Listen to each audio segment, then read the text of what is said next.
शाहिद खाकान अब्बासी ने बड़ा ऐलान कर दिया, आइंदा आम इंतखाबात में हिस्सा न लेने का फैसला। एहतसाब अदालत के बाहर मीडिया से गुफ्तगू करते हुए शाहिद खाकान अब्बासी का कहना था, बार बार कहता हूँ नैब की अदालतों में कैमरे लगाएं, पाकिस्तान के अवाम को बताया जाए यहाँ केसेस कैसे चलते हैं। साबिक वज़ीर-ए-आज़म खाकान अब्बासी ने नई पार्टी बनाने या नून लीग छोड़ने से मुतल्लिक सवालात का जवाब देने से गुरेज किया, लेकिन कहा कि मैं इलेक्शन में हिस्सा नहीं लूंगा। शाहिद खाकान अब्बासी ने कहा कि नवाज शरीफ ने राबता किया, न उसकी जरूरत है। जिस लेवल प्लेइंग फील्ड से पीटीआई को इक्तदार मिला, आज वही हालात हैं। शाहिद खाकान अब्बासी का कहना था कि आज भी नैब के नाम निहाद केसेस चल रहे हैं।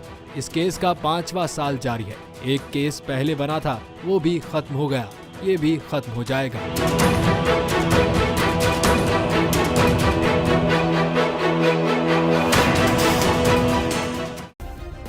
सब्सक्राइब करें और बेल दबाएं ताकि कोई खबर रह न जाए।